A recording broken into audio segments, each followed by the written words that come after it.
Bonjour à vous, mes amis les courtiers. Ça vous arrive-tu d'être ultra motivé puis d'autres fois d'être ultra démotivé? On veut être sûr d'être vraiment sur une constance en immobilier. L'immobilier, c'est une constance. L'immobilier est quelque chose qui est plus comme un marathon et non pas un sprint. Toutefois, dans l'année, c'est le résultat de plein de petits sprints qui va donner votre résultat. À la fin de la journée, c'est des fois des petites séquences qui vont donner le résultat que vous voulez. Donc, au quotidien, ne quantifiez pas le résultat simplement sur « j'ai eu un rendez-vous, j'ai eu un listing, j'ai eu une vente, ainsi de suite ».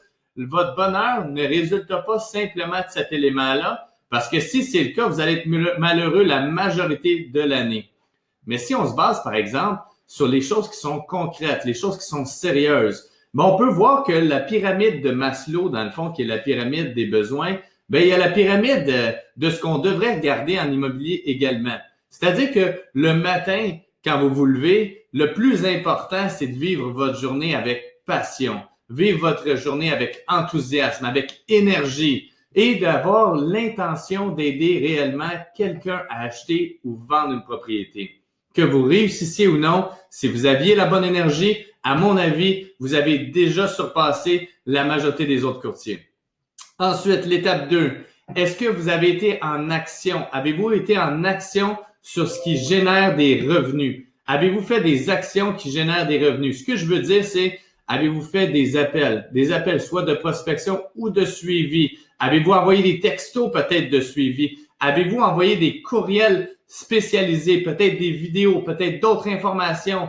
Avez-vous été proactif dans le but justement de générer de la nouvelle business ou d'entretenir celle actuelle? Si oui, vous avez passé à l'étape 2. Maintenant, l'étape 3 de la pyramide, c'est avoir un rendez-vous. Obtenir un rendez-vous est une grande force en immobilier. Plus votre agenda est rempli, plus vous allez être dans un momentum qui est constant et être heureux le plus longtemps possible.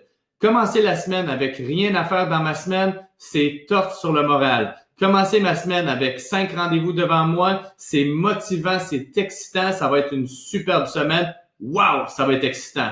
Ensuite, l'étape 4, obtenir un listing. Ça, c'est une grande force. Allez chercher tous ces petits succès-là pour dire « Wow, j'ai obtenu un listing cette semaine, j'en ai obtenu un deuxième, un troisième, j'en ai eu 5 cette semaine. » C'est-tu pas extraordinaire? Allez chercher toute l'énergie nécessaire. Et le 5e point, j'ai fait une vente. On travaille pour une vente au final. On travaille pour aider quelqu'un à acheter ou vendre une propriété. L'objectif doit être atteint. C'est pas juste le listing qui compte, mais bien sûr, ce qui est le plus important de tout, c'est de faire des ventes et d'en faire le plus souvent possible, de sorte que vous gardiez votre tempo intérieur, votre température intérieure le plus haut possible afin d'être heureux et de réaliser les rêves. C'est possible de réaliser vos rêves, c'est possible d'être le compétent professionnel à la hauteur de vos attentes et même plus encore. Tout ça, c'est possible. Allez-y, foncez et allez chercher le point 1, 2, 3, 4, 5 le plus souvent possible et assurez-vous de toujours être en action pour obtenir des résultats. Merci.